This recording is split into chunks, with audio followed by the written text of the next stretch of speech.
জাবির বিন সামুরা রাদিয়াল্লাহু আনহু বিশ্ববিখ্যাত সাহাবী, তিনি বললেন, একবার পূর্ণিমার চাঁদের রাতের ভিতরে আমি বিশ্বনবীর সঙ্গে ছিলাম। এমন সময় আমি বিশ্বনবীর পবিত্র চেহারা মোবারকের দিকে তাকালাম, আরেকবার আমি পূর্ণিমার চাঁদের দিকে তাকালাম। পূর্ণিমার চাঁদের দিকে তাকাবার পরে প্রিয় রাসূলের দিকে তাকালাম।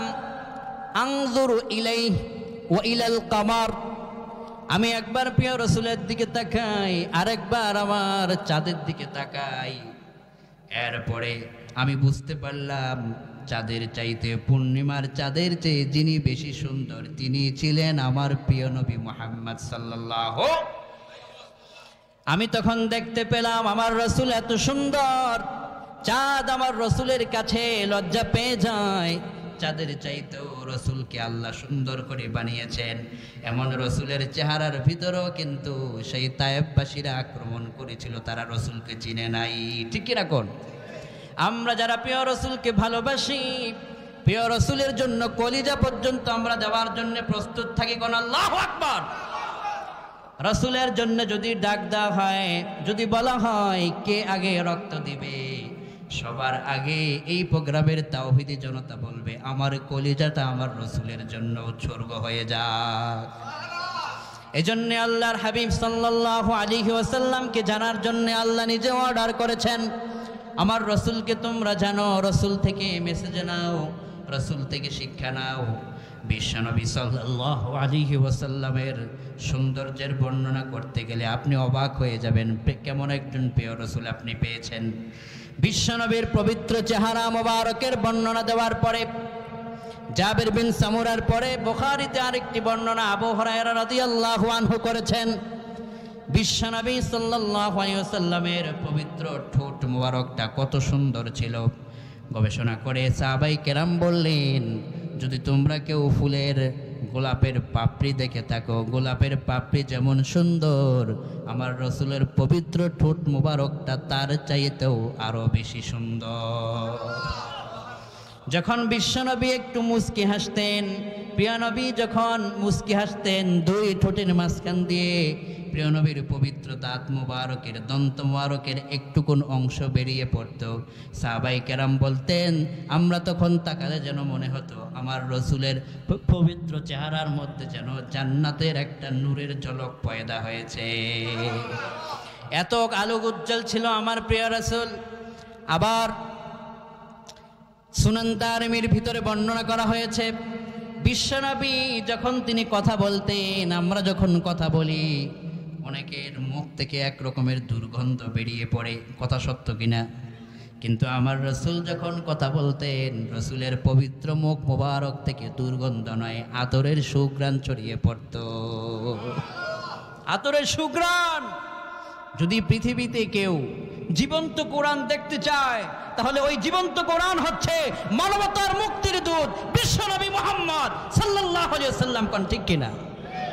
মুহাম্মদ সাল্লাল্লাহু আলাইহি ওয়াসাল্লাম যখন তিনি কথা বলতেন, পবিত্র মুখ মোবারক থেকে সুগন্ধ ছড়িয়ে পড়ত, আলোক উজ্জ্বল ছড়িয়ে পড়ত।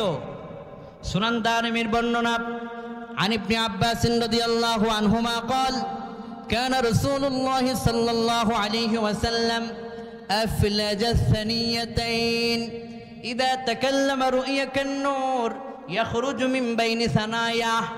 বিশ্বনবী যখন কথা বলতেন, কথা বলার মাঝখান দিয়ে বিশ্বনবীর পবিত্র সামনের মুখ মোবারকের, সামনের দাঁত মোবারকের মাঝখানে ছোট্ট একটা ফাটল ছিল, ফাঁকা জায়গা ছিল।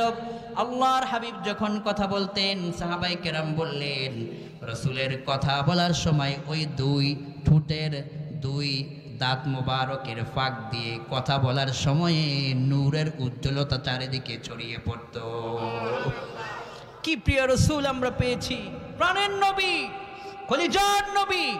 সাহাবায়ে কেরাম যে রাসূলের জন্য জীবনটা দেওয়ার জন্য প্রস্তুত ছিলেন, যে রাসূলের সময় ফেসবুক, ইনস্টাগ্রাম, টিকটক, ইউটিউব কিছুই ছিল না, কিন্তু রাসূলুল্লাহকে এই পৃথিবীতে সবচাইতে বেশি চিনে সারা পৃথিবীর মানুষ। কোন ঠিক কিনা?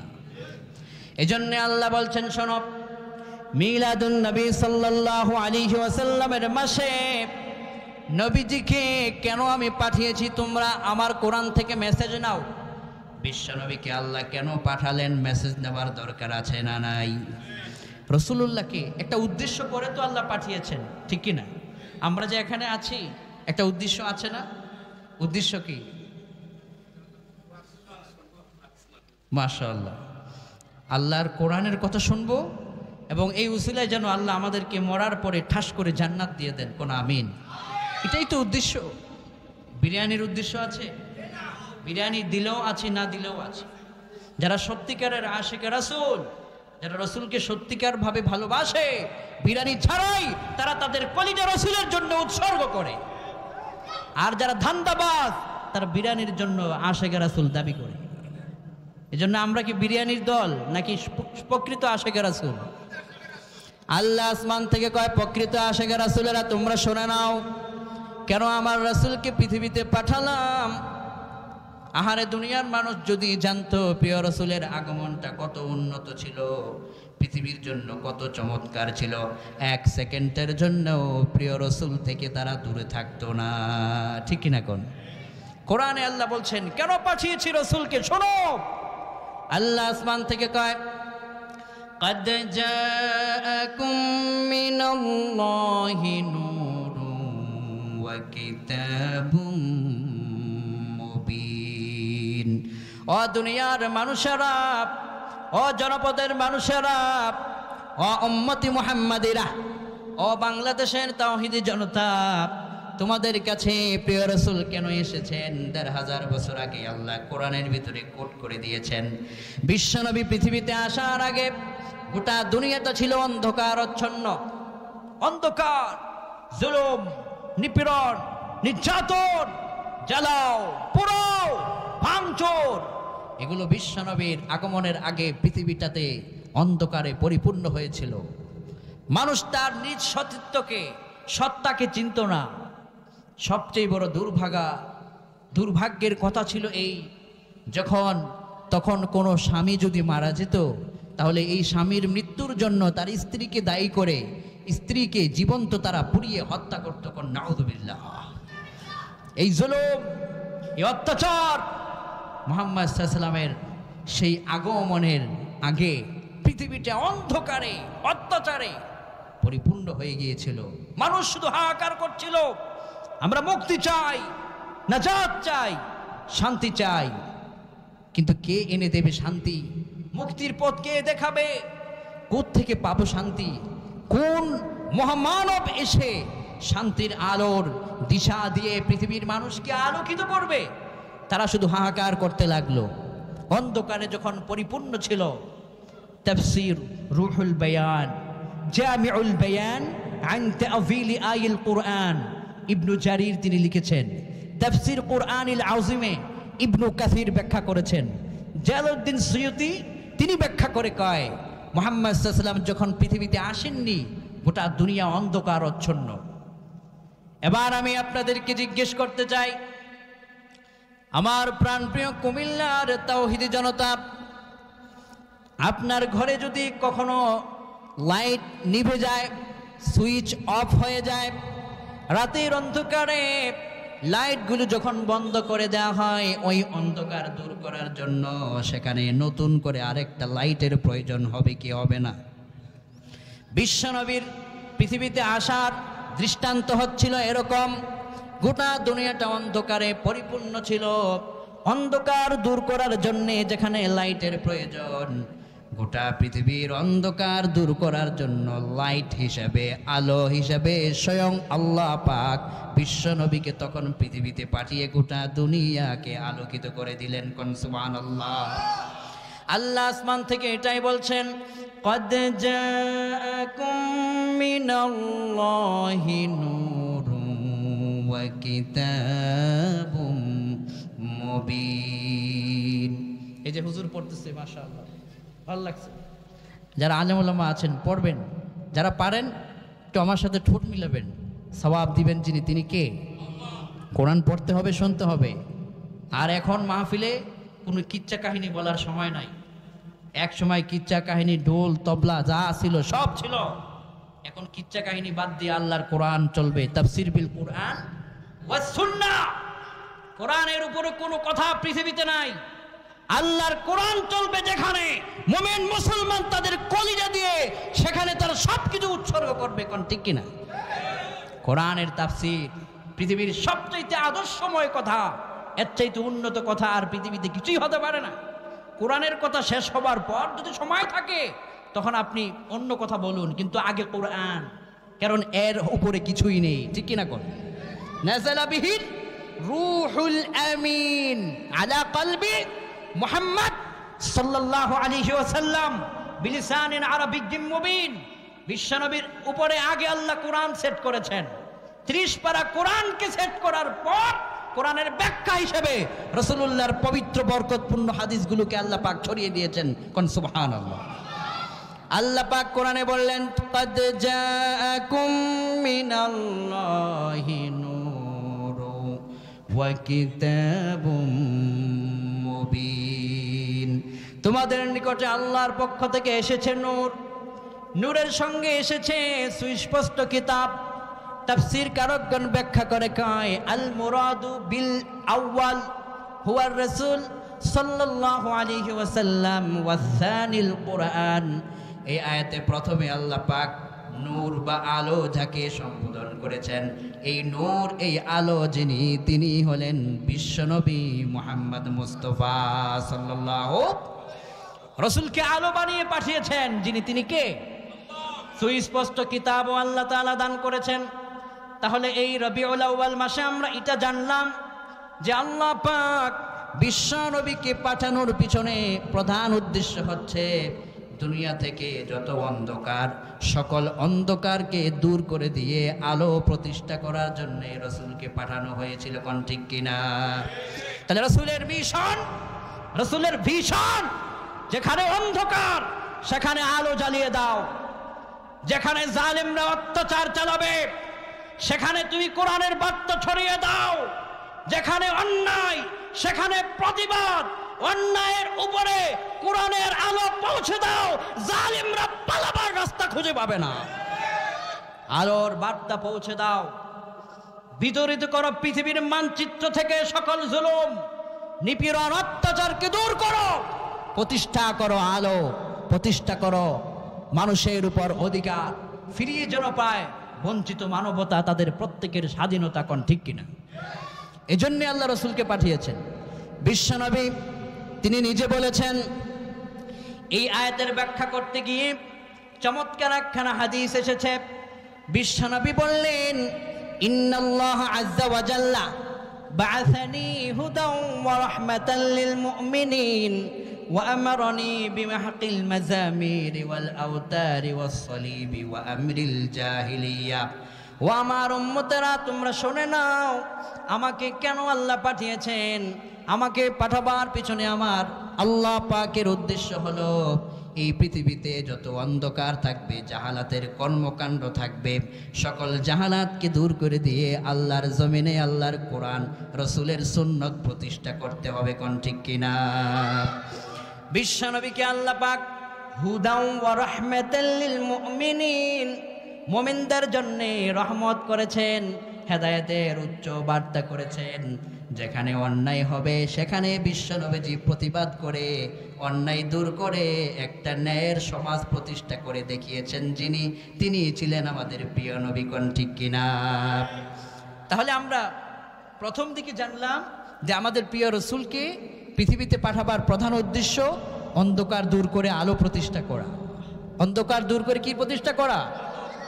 আলো প্রতিষ্ঠা করা। আলো হচ্ছে কোরআন, আলো হচ্ছে সুন্নাহ, আলো হচ্ছে ইসলাম, আলো হচ্ছে হক, আলো হচ্ছে এই বঞ্চিত মানবতার বাক স্বাধীনতা, আলো হচ্ছে পৃথিবীর মানচিত্র থেকে সকল অন্যায়কে দূরীভূত করা। রাসূলুল্লাহ এটা প্রতিষ্ঠা করে দেখিয়েছেন। বলুন আলহামদুলিল্লাহ। এবার আমরা কোরআনের বিশ্বনবীকে পাঠাবার দ্বিতীয় কর্ম, দ্বিতীয় উদ্দেশ্য কোরআন থেকে আমরা রিসার্চ করতে চাই। বিশ্বনবীকে পৃথিবীতে পাঠাবার দ্বিতীয় উদ্দেশ্য আল্লাহ পাকের ছিল, তা হচ্ছে বিশ্বনবী শুধুমাত্র একজন ব্যক্তি নন, তিনি ছিলেন সমস্ত মানবতার জন্য রাসূল। কোন সুবহানাল্লাহ। তিনি শুধু হযরত আয়েশা সিদ্দিকা রাদিয়াল্লাহু আনহার স্বামী তা নয়, তিনি শুধু হযরতে ফাতেমা রাদিয়াল্লাহু আনহার পিতা হবেন তা নয়, তিনি ছিলেন সর্বকালের সর্বযুগের গোটা পৃথিবীর মানচিত্র যেখানে আল্লাহর রাসূলের রিসালাতের দাপট চলবে সেই সবখানে কোন ঠিক কিনা। এটাই ছিল মিশন, উদ্দেশ্য আল্লাহ পাকের। আসমান থেকে আল্লাহ বললেন, রাসূল আপনি তাদেরকে জানিয়ে দেন, উল ইয়া আইয়ুহান নাসু ইন্নী রাসূলুল্লাহি ইলাইকুম জামিআ। রাসূল আপনি জানিয়ে দেন, ও দুনিয়ার মানুষেরা, তোমরা আমাকে মক্কার নবী মনে করিও না। শুধু আমার রিসালাতের দাপট শুধুমাত্র মক্কাতে নয়, মদিনাতে নয়, ভারত পাকিস্তান আমেরিকাতে নয়, শুধুমাত্র ইউরোপের কান্ট্রিগুলোতে নয়, বরং আমার রিসালাতের দায়িত্ব হলো গোটা দুনিয়ার আল্লাহর জমিন যেখানে রাসূলের রিসালাতের দাপট চাই সবখানে কোন সুবহানাল্লাহ। তিনি সকলের জন্য রাসূল, তিনি শুধুমাত্র ব্যক্তি বিশেষ রাসূল নন। অন্য অন্য পয়গম্বরগণ এক একটা এলাকার জন্য গোত্র হিসাবে তিনি নবুয়তের দায়িত্ব পালন করতেন, কিন্তু আমাদের রাসূল সবার উপরে, সবার জন্য সুবহানাল্লাহ পড়ে। এবার কাফেরেরা প্রশ্ন করত, আপনাকে সবার জন্য রিসালাত কেন দেওয়া হলো? কে দিলেন? বিশ্বনবীকে রিসালাতের পাওয়ার যিনি দিয়েছেন তিনি কে? কাফেরেরা প্রশ্ন করত যে এই রিসালাতের এই দায়িত্বটা আপনাকে কে দিয়েছে? আল্লাহ আসমান থেকে নিজেই জবাব দেয়, রাসূল আপনি জানিয়ে দেন, তাদেরকে বলুন।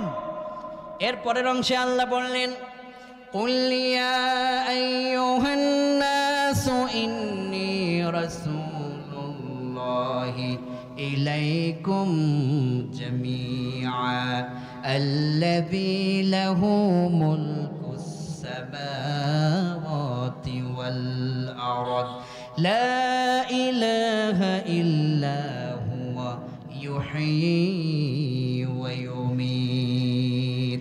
বিশ্বনবীকে আল্লাহ বললেন, আপনি জানিয়ে দেন, যারা রাসূলকে মানে না, রাসূলের সম্মানকে সহ্য করে না, প্রিয় রাসূলকে যারা ভালোবাসতে চায় না, এই দুনিয়াতে তারা হলো সবচাইতে বড় পোড়া কপালওয়ালা, কোন ঠিক কিনা?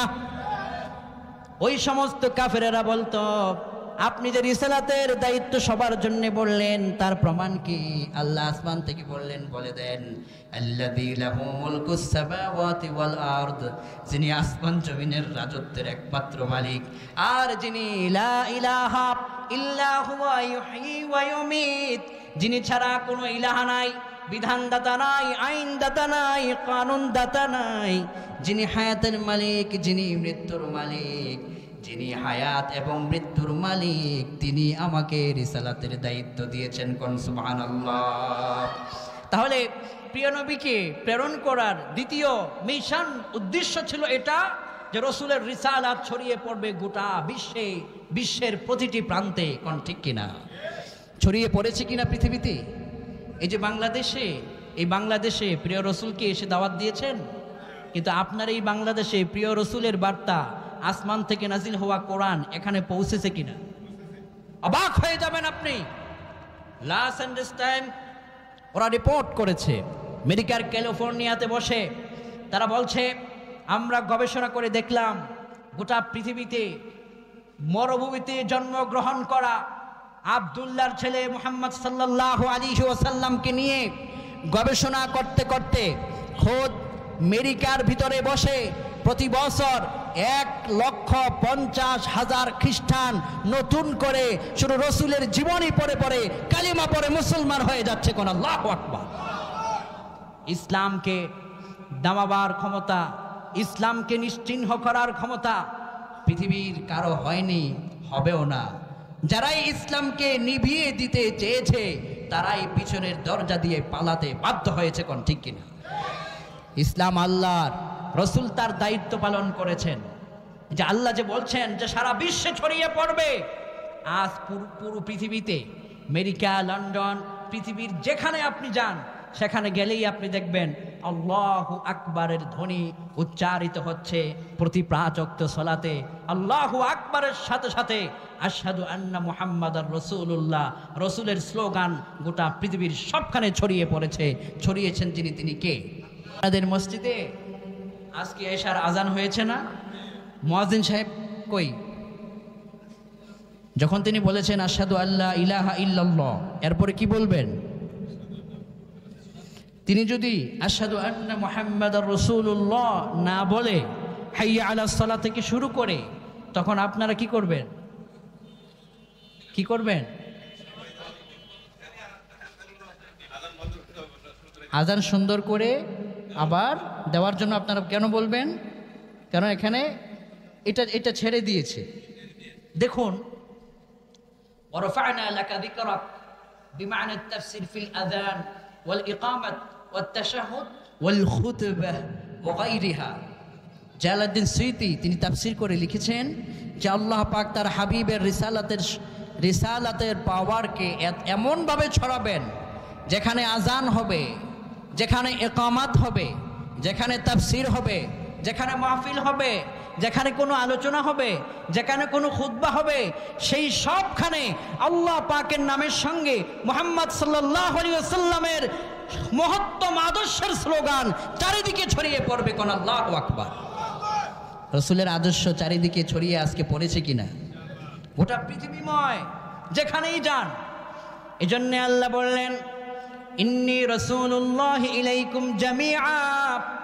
রিসালাতের দায়িত্বটা একটা মাত্র জায়গার জন্য আমি দেই নাই, সবখানে আমি ছড়িয়ে দিয়েছি। ছড়িয়ে দিয়েছেন যিনি, তিনি কে?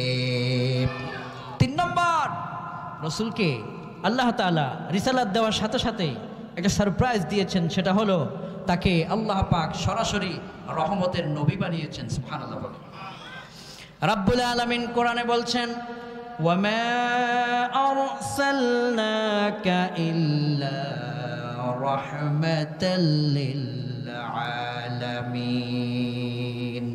হাবিব, আমি আপনাকে শুধুমাত্র রিসালাত দিয়েছি এমনটি নয়, বরং রিসালাতের সাথে সাথে গোটা দুনিয়াতে যেখানে যেই সবখানেই আমার ভূখণ্ড থাকবে, সমস্ত জগতের জন্য আমি আপনাকে রহমতের নবী বানায় দিলাম। কোন সুবহানাল্লাহ। রহমতের নবী সব জায়গার জন্য বানিয়ে দিয়েছেন যিনি, আমাদের প্রিয় রাসূলকে। তিনি কে? রহমতের নবী। এরপরে আল্লাহ পাক বিশ্বনবীর প্রেরণ করার পিছনে আরো উদ্দেশ্য হলো, বিশ্বনবীকে আল্লাহ আরেকটা দায়িত্ব দিয়েছেন। তিনি দুনিয়ার মানুষকে জান্নাতের সুসংবাদ শুনিয়ে দিতে পারবেন, আর যারা বিশ্বনবীকে মানে না তাদেরকে ভীতি প্রদর্শন করে কোরআনের প্রতি আহ্বানের করার জন্য তাকে আল্লাহ পাক দায়িত্ব দিয়েছেন। কোরআনে আল্লাহ বললেন, ওয়াবাশশিরিল্লাযীনা আমানু ওয়া আমিলুস সালিহাত আন্না লাহুম জান্নাতিন তাজরি মিন তাহতিহাল আনহার। ওয়াবাশশিরিল্লাযীনা আমানু ওয়া আমিলুস সালিহাত আন্না লাহুম জান্নাতিন তাজরি মিন তাহতিহাল আনহার। এই জান্নাতের সুসংবাদটা কোরআনে কার মাধ্যমে আমরা পেয়েছি? কোরআনে, রাসূলের উপর নাজিল হওয়া কোরআনে আমরা রাসূলের জবান থেকে এটা আমরা শুনেছি। তার মানে আল্লাহ চান যে আমার রাসূল তিনি হচ্ছেন নীতি নির্ধারক। তিনি হক বাতিলের মধ্যে পার্থক্যের মানদণ্ড করে দেবে কোরআন দিয়ে। তিনি যাকে বলবে হক সে হবে হক, রাসূলের মানদণ্ডে যে হবে না হক, তার বড় দরবার থাকতে পারে, লক্ষ লক্ষ মুরিদ থাকতে পারে, রাসূলের আদর্শের বাহিরে যে যাবে সে কখনো হক হতে পারবে না। কোন ঠিক কিনা? রাসূল হক এবং বাতিলের পার্থক্যের মানদণ্ড রাসূল দেখিয়েছেন। এটাকে বলা হয়েছে, তাকে আল্লাহ পাক ক্ষমতা দিয়েছেন যে তুমি হক কিনা সেটা রাসূল আঙ্গুল দিয়ে দেখায় দেবে। তুমি ভুল করেছ, তোমাকে শুধরানোর জন্য রাসূল আঙ্গুল দিয়ে দেখায় দিবে। এভাবে করে দেখিয়ে দিয়ে গোটা দুনিয়াকে আল্লাহর হাবিব আদর্শবান করে তুলে দিয়েছেন। কোন সুবহানাল্লাহ।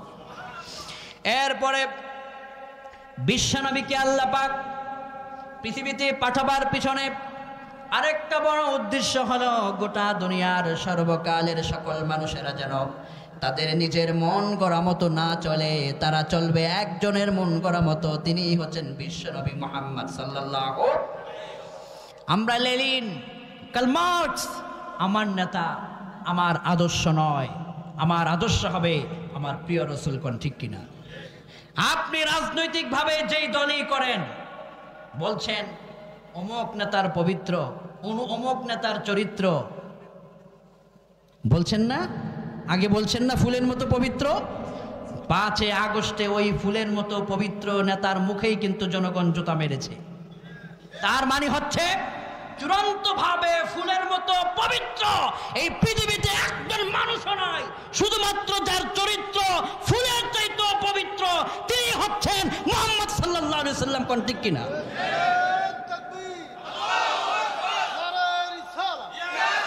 বিশ্বনবীর চরিত্রের উপরে কোন চরিত্র আদর্শ পৃথিবীতে নাই।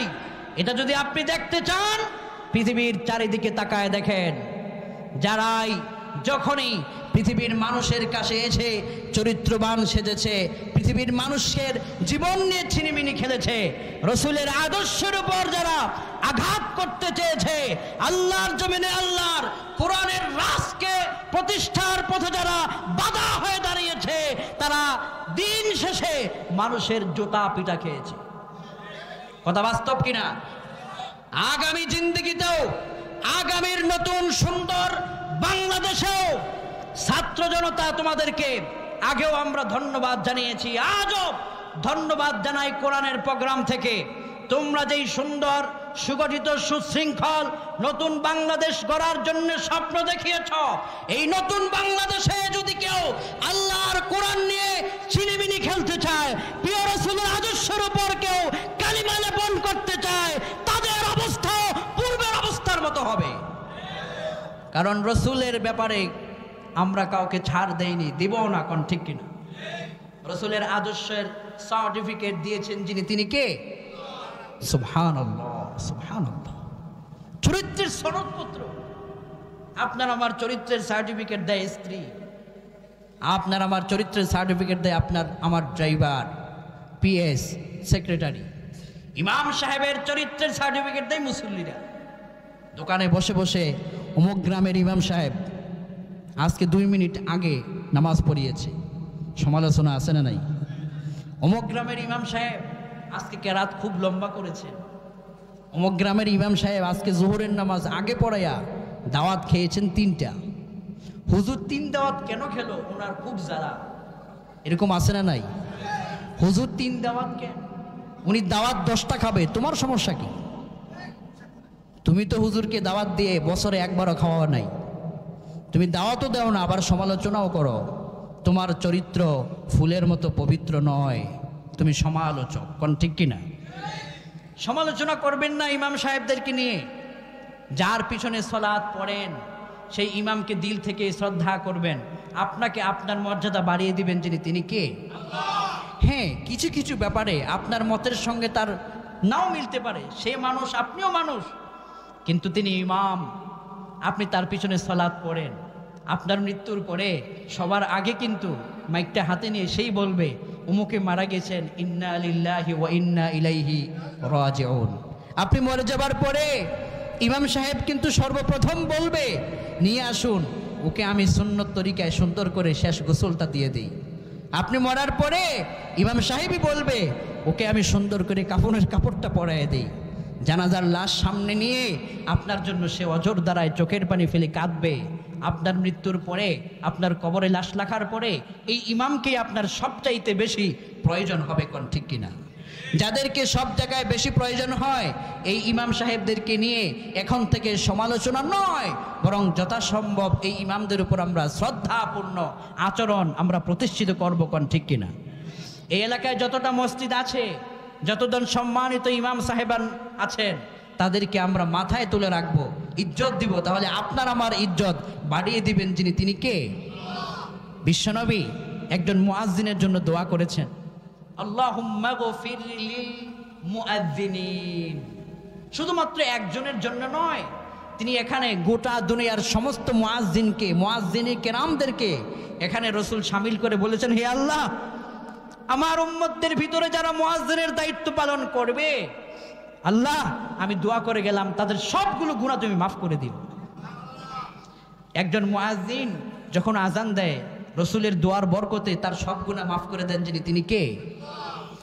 বিশ্বনবী বলেছেন আতওয়ালুন নাসি আনাকান ইয়াউমাল কিয়ামা বিমানা তাফসীর আই আকসারুন নাসি আমালান।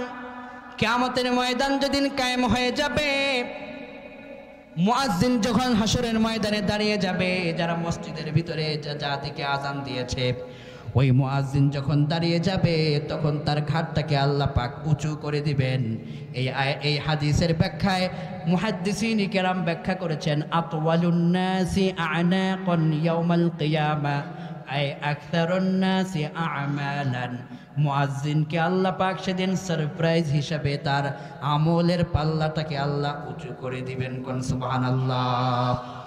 মুয়াজ্জিন যখন আযান দেন, মান আযানা 7 সিনিনা মুহতাসিবান কুতিবা লাহু বারাআতুম মিনান নার, যে মুয়াজ্জিন আল্লাহর জন্য আযান দিবে 60টি বছর, তার জন্য আল্লাহর জাহান্নামের আগুন হারাম করে দিবেন। তিনি কে? এজন্য ইমাম মুয়াজ্জিনদেরকে নিয়ে সমালোচনা নয়, আমরা তাদেরকে নিয়ে ভালোবাসার দৃষ্টান্ত পেশ করব। কোন ঠিক কিনা? যেটা বলছিলাম, কোন জায়গা থেকে আমরা গিয়েছিলাম মনে আছে? রসুলের চরিত্র, রসুলের প্রিয় নবীর চরিত্রের সার্টিফিকেট কে দিয়েছেন? আল্লাহ দিয়েছেন।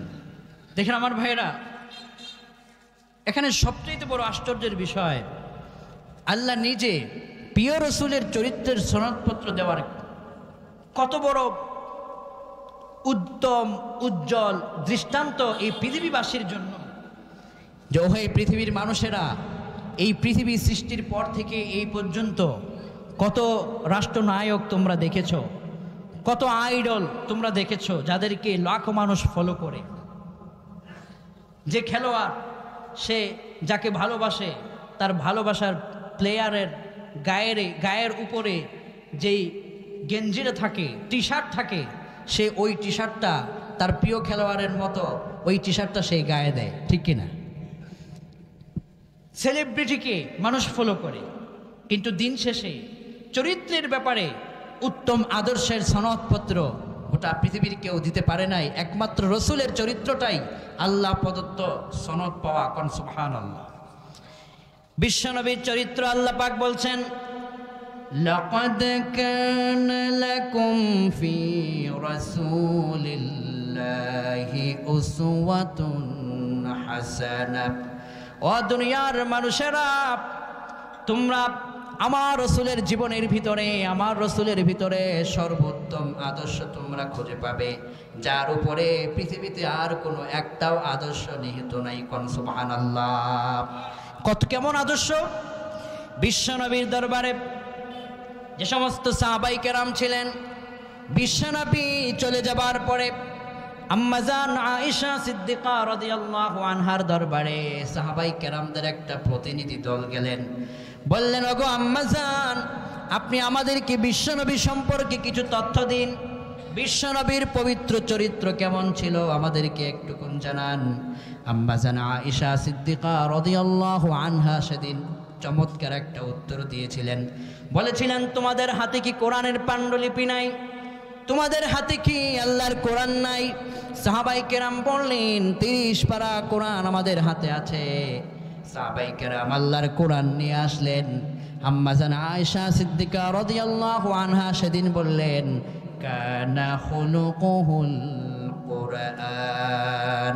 ও আল্লাহর হাবিবের সাহাবীরা, দুনিয়ার কোটি কোটি তাওহীদি জনতা, তোমরা যদি বিশ্বনবীর আদর্শ জানতে চাও তাহলে কোরআনের দিকে তাকাও। গোটা 30 পারা কোরআনটাই ছিল রসুলের আদর্শ। কোন সুবহানাল্লাহ। হযরতে সাহাবায়ে কেরাম বলতেন, বিশ্বনবী যখন রাস্তা দিয়ে হেঁটে যেতেন, তিনি একেবারে মাথা নিচু করে নিজেকে একেবারে গর্বিত করে তিনি হাঁটতেন না, গর্ববোধ করে অহংকার দেখায় তিনি হাঁটতেন না। বিশ্বনবী রাস্তা দিয়ে যখন হেঁটে যেতেন, সাহাবায়ে কেরাম তাকিয়ে তাকিয়ে বলতেন যে তিনি যেন একটা জীবন্ত আল্লাহর কোরআন যেন আমাদের সামনে দিয়ে হেঁটে যাচ্ছে। কোন সুবহানাল্লাহ। কি রসুল আমরা পেয়েছি, কি আদর্শ আমরা পেয়েছি! কত সুন্দর নিয়ামতে পরিপূর্ণ ছিল আমাদের প্রিয় রসুল। মক্কা মুকাররমায় তিনি মাইর খেয়েছেন, জানেন না আপনারা? মক্কা মুকাররমায় রসুলের উপর অত্যাচার নেমে আসছিল না? বিশ্বনবী যখন তার উপর তায়েফের ময়দানে চূড়ান্ত জুলুম অত্যাচার যখন চলছিল, রসুল যদি চাইতেন একটা মাত্র ইশারায়, এক বদদোয়ায় গোটা দুনিয়ার কাফের গোষ্ঠীদেরকে পাহাড় চাপা দিয়ে সেকেন্ডের ভিতরেই একেবারে মিশিয়ে দিতে পারতো আল্লাহ পাক। কোন ঠিক কিনা? কিন্তু রসুলের উপর আঘাত দেওয়ার পরে প্রিয় নবী তাদের জন্যে বদদোয়া না করে হেদায়েতের দোয়া করেছেন। সুবহানাল্লাহ বলেন।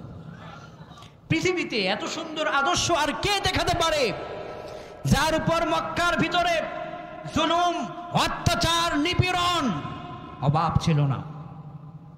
সাহাবাই কেরামদের, বেলালদের জীবনে আপনারা শোনেন নাই?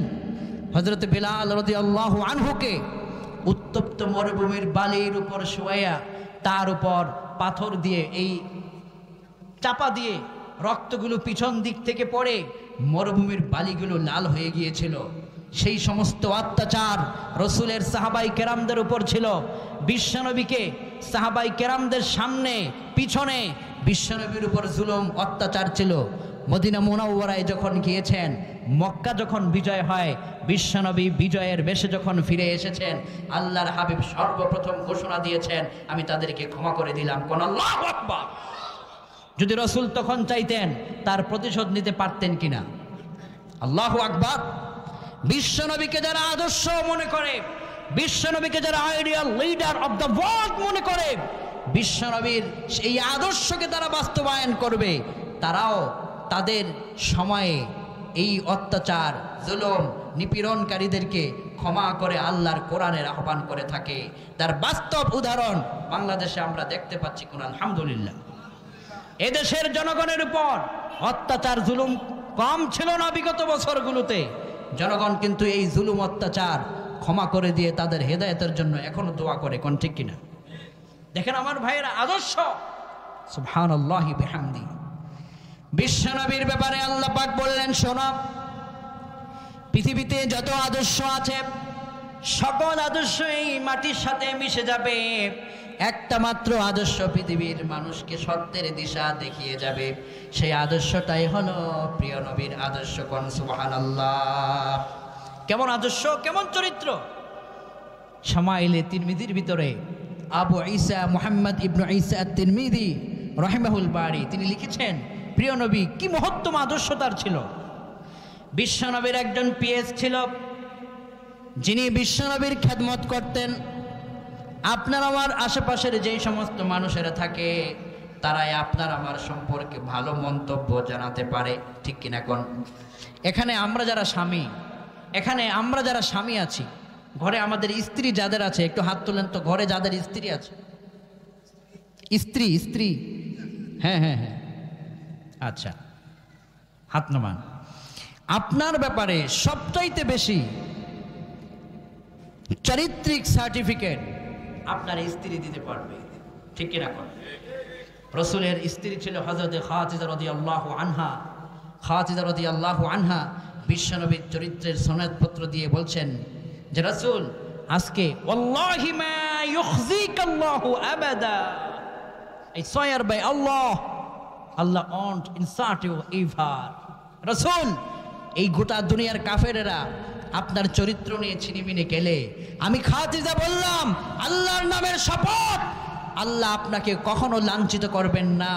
কারণ আমি স্ত্রী আপনার চরিত্র সম্পর্কে জানি। আপনার চরিত্র, আপনার আদর্শ গোটা দুনিয়াকে একদিন দখল করবে। খাদিজা রাদিয়াল্লাহু আনহার এই ভবিষ্যৎবাণী আজকে গোটা দুনিয়ায় বাস্তবে পরিণত হয়েছে। কোন ঠিক কিনা? স্ত্রী চরিত্রের সার্টিফিকেট দিচ্ছে যে আমার প্রিয় স্বামী, আল্লাহ আপনাকে লাঞ্ছিত করবেন না। আপনি মানুষদেরকে খেতে দেন, আপনি অসহায়দের পাশে দাঁড়ান, আপনি বিধবাদের পাশে দাঁড়ান, এতিম বাচ্চাদের মাথায় আপনি হাত বুলিয়ে দেন, আপনি ছোট বাচ্চাদেরকে আগে সালাম দেন। হে রাসূল, আপনার মতো চরিত্র পৃথিবীতে আর একটাও হতে পারে না। খাদিজা রাদিয়াল্লাহু আনহা স্ত্রী হয়ে স্বামীর চরিত্রের সনদপত্র কি চমৎকারভাবে দিয়েছেন। একজন মানুষের সবচাইতে চরিত্রের সার্টিফিকেট আরেক ব্যক্তি দিতে পারে যে তার সবচাইতে কাছাকাছি থাকে, তার বন্ধু, তার পিএস, তার খাদেম। ঠিক কিনা কোন? রসুলের একজন ইন্টারন্যাশনাল পিএস ছিল, তার নাম কি আপনারা কেউ বলতে পারবেন? ইন্টারন্যাশনাল পিএস, বিশ্বনবীর পার্সোনাল সেক্রেটারি, তার নাম হচ্ছে হযরতে আনাস বিন মালিক রাদিয়াল্লাহু আনহু। কি নাম ছিল? আনাস রাদিয়াল্লাহু আনহু, নাম শুনেছেন না? আনাস রাদিয়াল্লাহু আনহু বিশ্বনবীর চরিত্রের সার্টিফিকেট দেয়। আদর্শ কাকে বলে? ইমাম তিরমিজি হাদিস লিখতে গিয়ে তিনি কেঁদেছেন। তাশরীর ভিতরে সেই ঘটনা বর্ণিত হয়েছে। হাদিসের পাতায় লেখা হয়েছে, হাদ্দাসানা কুতাইবা ইবনে সাঈদ হাদ্দাসানা জাফর ইবনে সুলাইমান আদ-দুবাই عن ثابت عن أنس بن مالك رضي الله عنه قال خدمت رسول الله صلى الله عليه وسلم 10 سنين فما قال لي أف قط وما قال لشيء صنعته لما صنعته ولا لشيء تركته لما تركته وكان رسول الله صلى الله عليه وسلم من أحسن الناس خلقا আনাস বিন মালিক রাদিয়াল্লাহু আনহু তিনি বলেন, রে দুনিয়ার মানুষেরা, বিশ্বনবীকে চিনার জন্য পৃথিবীর কোথাও যাওয়া লাগবে না। আমি আনাসের বক্তব্য তোমরা শোনো। আমি একাধারে 1, 2, 3, 4 বছর ধরে 10 বছর পর্যন্ত বিশ্বনবীর পবিত্র দরবারে আমি কাটিয়েছি। আল্লাহর হাবিবের দরবারে 10টা বছর থাকার পরে আল্লাহর হাবিবের পবিত্র চরিত্রের অবনতি হতে আমি 1 সেকেন্ডের জন্য দেখি নাই। কোন সুবহানাল্লাহ। 10 বছরের ভিতরে বিশ্বনবীর একটা ভুল আমার চোখে ধরা পড়ে নাই। আমি আমার চূড়ান্ত সিদ্ধান্ত দিচ্ছি, তোমরা শোনো। ওয়াকানা রাসূলুল্লাহ সাল্লাল্লাহু আলাইহি ওয়াসাল্লাম মিন আহসানিন নাসি খুলুকা।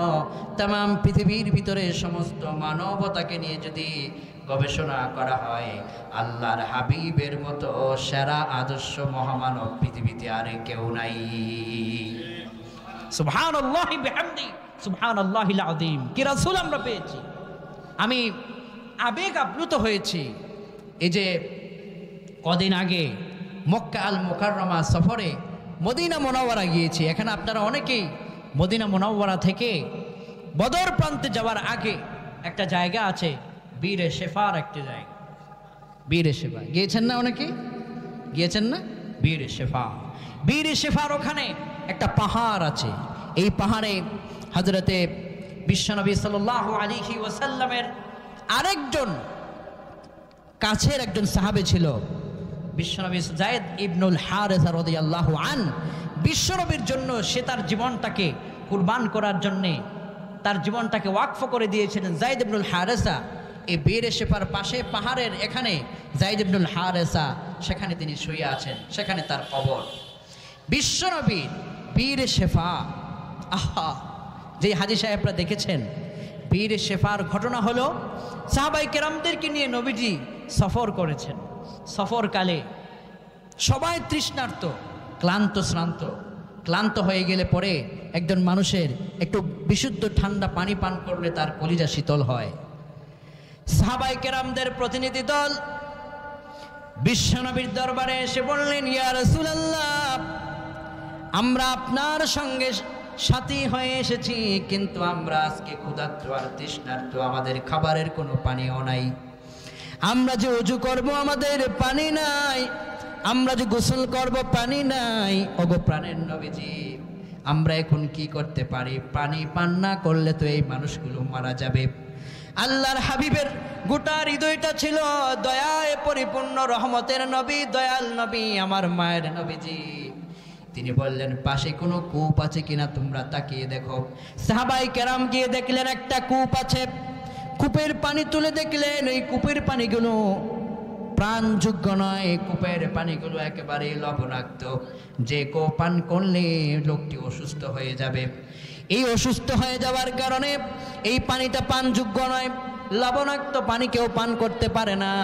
আল্লাহর হাবিব সাল্লাল্লাহু আলাইহি ওয়াসাল্লাম বললেন, আমার সাহাবীরা, তোমরা কোনো চিন্তা করো না, আল্লাহ পাক আমাদেরকে এই জায়গার ভিতরে একা একা ফেলে দেন নাই, তোমরা আমার সঙ্গে চলো। আল্লাহর হাবিব তখন ওই লবণাক্ত পানির কূপের সামনে গেলেন, তার পবিত্র মুখ মুবারক থেকে থুতু মুবারক এনে ওই কূপের ভিতরে নিক্ষেপ করে দিলেন। সাথে সাথে ওই লোনা পানিটা শরবতের মতো মিষ্টি পানি হয়ে গেল। বিশ্বনবীর পবিত্র থুতু মুবারক ওই পানিতে পড়ার সাথে সাথে মিষ্টি পানি হয়ে গেল, প্রাণযোগ্য পানি হয়ে গেল। সাহাবায়ে কেরাম পান করলেন, তারা গোসল করলেন, ওযু করলেন। আজও যারা মদিনা মুনাওয়ারায় যায় এই পবিত্র বীরে শিফার পানি তারাও পান করে তাদের কলিজা ঠান্ডা করে। কোন সুবহানাল্লাহ। আমি নিজে যখন সর্বপ্রথম বীরে শিফার পানিটাকে হাত তুললাম, আমার সাথে ছিলেন আর আজকে এই প্রোগ্রামে এসেছেন আব্দুল্লাহ আল রোমান ভাই, রোজ টিভি 24-এর সম্মানিত চেয়ারম্যান সাহেব, বাংলাদেশের বিশ্ববরেণ্য ইসলামিক স্কলার ফজিলাতুল শেখ নাসিরউদ্দিন হেলালি হাফিজাহুল্লাহ। আমরা একসাথে গিয়েছিলাম ওই সফরে। ওই বীরে শিফার পানিটা হাতে নেওয়া মাত্রই আমার অনুভূতি ছিল এই, মনে হচ্ছিল যেন ১৫০০ বছর আগের আমার প্রিয় রসুলের ছোঁয়া আজও সেই পানিতে বিদ্যমান। কোন আল্লাহু আকবার। চমৎকার। এবং ওই মজলিসেই অর্থাৎ ওই সফরেই এমন এমন হাজী সাহেব ছিল যারা আমাকে বলেছেন যে হুজুর এটা কোনো হাদিস না, এটা কোনো হাদিস না। ওরা আমাকে বলছে হুজুর এই বীরে শিফার পানি আমরা অসুস্থ ব্যক্তিকে অর্থাৎ ক্যান্সার রোগীকে পান করিয়েছি, যেন আল্লাহ পাক ক্ষমা করেন। এই বীরে শিফার পানি পান করাবার পরে আল্লাহ তার ক্যান্সার পর্যন্ত ভালো করে দিয়েছেন। তিনি কে? বীরে শিফার পানিতে আল্লাহ পাক বরকত রেখেছেন। প্রিয় রসুলের থুতু মুবারকের যদি হয় এত বরকত, তাহলে আমার রসুলের গোটা বাস্তব জীবনকে যারা মানবে তাদের জীবন হবে কত বরকত। এবার চিন্তা করুন, কোন ঠিক কিনা আমার ভাইয়েরা। এজন্য তিনি আমাদের সবার জন্য আদর্শ, রাজনৈতিক নেতাদের জন্য, নেতৃবৃন্দদের জন্য আমাদের প্রিয় রসুল আদর্শ, ঠিক কিনা কোন? আমার এই বাংলাদেশ স্বাধীনতার পর থেকে এই পর্যন্ত বাংলাদেশ পরিচালিত হয়েছে রসুলের আদর্শের সংবিধান দিয়ে, নাকি? হ্যাঁ হয়েছে। মানব রচিত না? এই যে মাশাআল্লাহ হাজী সাহেব বলেছেন, স্পষ্ট কথা বলেছেন, মানব রচিত সংবিধান দিয়ে। স্বাধীনতার পর থেকে এই পর্যন্ত মানব রচিত সংবিধান প্রণয়নের পর মানুষের সত্যিকারের শান্তি সুশৃঙ্খলতা আজ পর্যন্ত মানুষ ফিরে পায় নাই, এটাই বাস্তব, কোন ঠিক কিনা? এবং মানব রচিত সংবিধান আমার জানা মতে এই পর্যন্ত প্রায় 12 থেকে 13 বার পরিবর্তন করা হয়েছে। 15 বার। আচ্ছা, আমার গবেষণা 12 থেকে 13 বার, মুরব্বী বলছেন 15 বার। একটা সংবিধান যদি 15 বার 12 বার পরিবর্তন করা লাগে, তাহলে দিন শেষে এই সংবিধান যদি সামনে আরো পরিবর্তন করা হয়, তাহলে পরিবর্তন করতে করতে মূল সংবিধানের মূল কাঠামো একদিন থাকবে না, কোন ঠিক কিনা? কিন্তু আমার কাছে একটা সংবিধান আছে, যেই সংবিধানকে আপনি স্টার্ট করবেন এখন কিয়ামত পর্যন্ত ওই সংবিধান চলবে। ওই সংবিধানের বিন্দু একটা অক্ষর পরিবর্তন করার প্রয়োজন হবে না। সেই সংবিধান হচ্ছে আমার রসুলের আদর্শের সংবিধান, মহাগ্রন্থ কোরআনের সংবিধান। কখনো পরিবর্তন হবার কোনো প্রয়োজন সেখানে পড়বে না। জাতি যতদিন পর্যন্ত কোরআনকে সংবিধান হিসেবে মেনে না নেবে, রসুলের আদর্শটাকে বাস্তব জীবনে মেনে না নেবে, ওই জাতি কোনোদিন শান্তি পাবে না। শান্তি পাওয়ার জন্য আজ হোক কাল হোক বিশ্ব নবীর আদর্শকেই মানতে হবে, কোন ঠিক কিনা? কারণ তার আদর্শ আমাদের জন্য চূড়ান্তভাবে আল্লাহ প্রদত্ত দেওয়া শ্রেষ্ঠ নিয়ামত।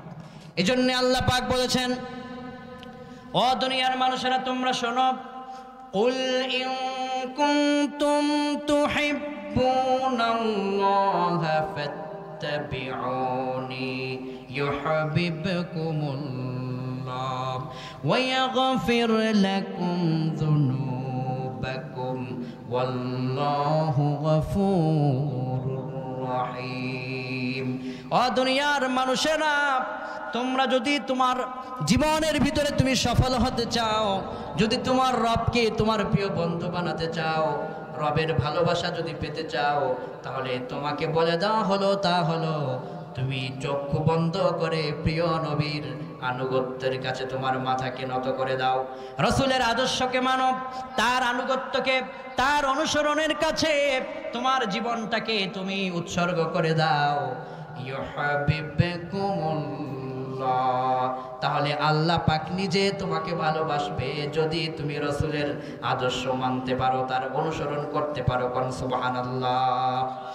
এরপরে আল্লাহ বললেন, ও দুনিয়ার মানুষেরা, وما كان لمؤمن ولا مؤمنة إذا قضى الله ورسوله أمرا أن يكون لهم الخيرة من أمرهم ومن يعص الله ورسوله فقد ضل ضلالا মুবিনা। এই কথাটা যদি আমরা শুনি, এই কোরআনের এই নির্দেশনাটা এক সেকেন্ডে গোটা দুনিয়া পাল্টে যাবে। আল্লাহ বলছেন যে মনে করে নিজেকে মুমিন, যে মনে করে আমি রাসূলের উম্মত, তার উপর ফরজ হলো আমি আল্লাহ আমার রাসূল যা বলেছি চোখ বন্ধ করে তা মানবে, যা নিষেধ করেছি লাথি মেরে সব ফেলে দেবে। যে ঈমানের দাবিতে সত্যবাদী হতে চায়, রাসূলের আদর্শকে তার বাস্তব জীবনে সে প্রয়োগ করবেই। তার উপর যত রকমের বাধা আসুক, সকল বাধাকে উপেক্ষা করে রাসূলকে সে সবার আগে রাখবে। কোন ঠিক কিনা?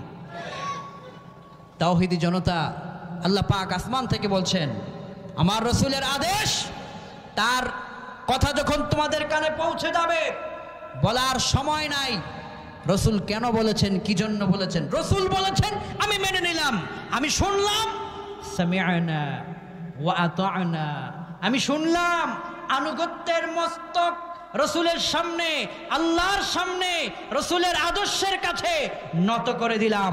আমি হলাম প্রকৃত মুমিন। আর আমি যদি রাসূলের কথার সামনে আমার মস্তককে নত করতে না পারি, তাহলে আমি রাসূলের আদর্শ উম্মত হতে পারবো না। কোন ঠিক কিনা? উম্মত হচ্ছে দুই প্রকার। একটা হচ্ছে উম্মতে দাওয়া, আরেকটা হচ্ছে উম্মতে ইজাবা। উম্মতে দাওয়া হচ্ছে ইহুদি, খ্রিস্টান, হিন্দু, যাদের কাছে রাসূলের দাওয়াত গিয়েছে কিন্তু সে দাওয়াত গ্রহণ করে নাই, তার কাছে দাওয়াত গিয়েছে সে গ্রহণ করে নাই। আর উম্মতে ইজাবা হচ্ছে যারা রাসূলের দাওয়াত পাওয়া মাত্রই রাসূলের জন্য, রাসূলের পাগল হয়ে, রাসূলের প্রেমে তার কলিজা উৎসর্গ করে দিয়েছে। তারা হচ্ছে উম্মতে ইজাবা, যারা রাসূলের সবগুলো কথাকে গ্রহণ করেছে। তারা যখন মৃত্যুবরণ করবে, লাশ কবরে রাখা মাত্রই তার লাশটা ঠাস ঠাস করে আল্লাহর জান্নাতে পৌঁছে যাবে।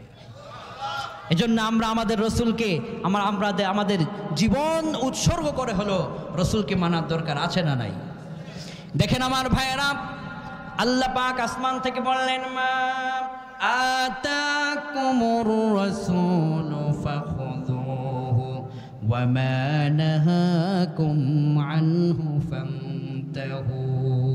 আমার রাসূল তোমাদেরকে যা দিয়েছেন সব তোমরা গ্রহণ করো, মেনে চলো।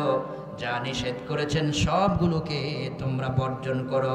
মনে রাখবেন, যতদিন পর্যন্ত দিল থেকে, মন থেকে প্রিয় রাসূলের আদর্শটাকে মেনে নিতে না পারবেন, কোনোদিন সফল হতে পারবে না। কোন ঠিক কিনা?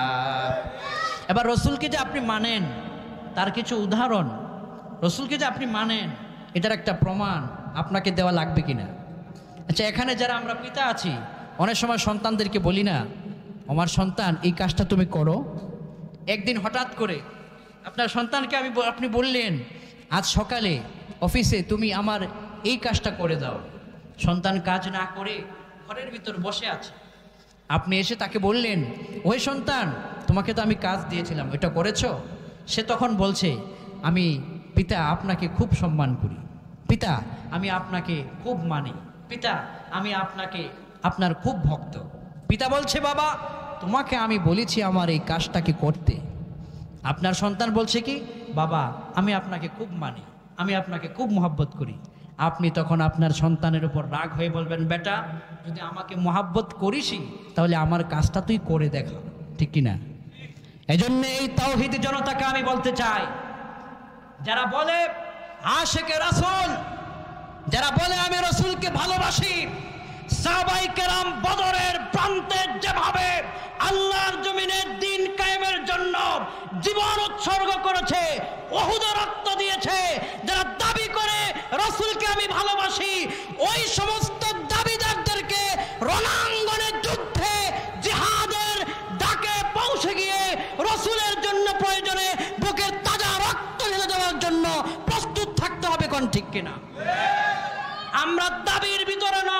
আমরা রসুলকে মেনে দেখায় দিতে চাই যে রসুলকে আমরা সত্যিকারের ভালোবাসি, কোন ঠিক কিনা? আমরা আমলের মধ্য দিয়ে রসুলকে দেখাতে চাই এ রসুল আমাদের গুনার কোনো অভাব নাই, আমাদের ডানেও গুনাহ, বামেও গুনাহ, সামনে পিছনে গুনাহ, গোটা জীবন গুনাহে আমরা শেষ হয়ে গেছে রসুল। আমরা এখন আপনার জন্য কিছু করতে চাই, আপনার জন্য যদি প্রয়োজন হয় রক্তটা দিয়ে দেব, আপনার জন্য প্রয়োজন হলে আমি আমার চোখের ঘুমকে হারাম করব। এই যে আপনারা আজকে চোখের ঘুম হারাম করেছেন আল্লাহর রসুলের জন্য, আল্লাহর জন্য, কোন ঠিক কিনা? রসুলের জন্য এই ভালোবাসা, এই ইজ্জত, এই সম্মান চূড়ান্তভাবে জান্নাতের পথ দেখাতে পারে, কোন সুবহানাল্লাহ। তো রসুলকে যে আমরা ভালোবাসবো কিসের মাধ্যমে? আমলের মাধ্যমে। কিসের মাধ্যমে? তাহলে আজকের এই প্রেক্ষাপটের এই আলোচনা থেকে আমরা এই কথাগুলো বুঝতে পারলাম যে রসুলকে আল্লাহ পাক পৃথিবীতে পাঠিয়েছেন অনেকগুলো মিশন দিয়ে, ভিশন দিয়ে। তিনি তার মিশন নিয়ে পৃথিবীকে সুন্দর করে আলোকিত করেছেন। তার চলে যাওয়ার পরে আমরা যারা তার উম্মত হতে পেরেছি আমরা ধন্য হয়েছি, তার উম্মতের সৌভাগ্যবান মানুষদের কাতারে সামিল হয়েছি। আসুন আমরা কলিজা দিয়ে সেই প্রাণের নবীকে ভালোবাসি, তার আদর্শকে নিজের বাস্তব জীবনে মেনে চলি এবং আগামী জিন্দেগিতে এই সুন্দর চরিত্র রসুলের এই আদর্শকে আমরা গ্রহণ করে আমরাও এক একজন যেন আদর্শবান হতে পারি। আল্লাহ তুমি আমাদেরকে তৌফিক দাও, সবাই পড়ি আমিন।